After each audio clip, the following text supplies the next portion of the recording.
జగన్కి భద్రత కల్పించే విషయంలో కేంద్ర రాష్ట్ర ప్రభుత్వాలు ఎందుకు మౌనంగా ఉంటున్నాయని ఇప్పటికే హైకోర్టులో కూడా ఆయన పిటిషన్ దాఖలు చేశారు.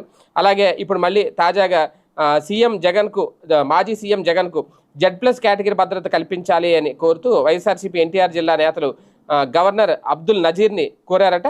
పార్టీ జిల్లా అధ్యక్షుడు దేవినేని అవినాష్, అలాగే ఎమ్మెల్సీలు మొండితోక అరుణ్ కుమార్, రుహుల్లా, మాజీ ఎమ్మెల్యే మల్లాది విష్ణు తదితరులు రాజ్భవన్లో గవర్నర్ను కలిసి వినతిపత్రం అందించారు. వాస్తవానికి ఇప్పటికే ఆయన ఎక్కడికైనా వెళ్తుంటే వస్తున్న భారీ జనసందోహం చూస్తేనే అర్థమవుతుంది. అందులో ఎవరైనా ఆకతాయిలో లేదంటే అల్లరి మోకలో కనుక చొరబడితే జగన్మోహన్ రెడ్డికి ఏమన్నా జరగకూడని ప్రమాదం జరిగితే ఎవరు రెస్పాన్సిబిలిటీ అనేది ఇప్పుడు వైసీపీ నేతలు ప్రశ్నిస్తున్న ప్రశ్న. అయితే మొన్నటి వరకు Z+ కేటగిరీ గురించి ఆయన హైకోర్టులో కూడా కోర్టులో కూడా వెళ్ళారు, కోర్టుకు కూడా వెళ్ళారు, పిటిషన్ కూడా దాఖలు చేశారు.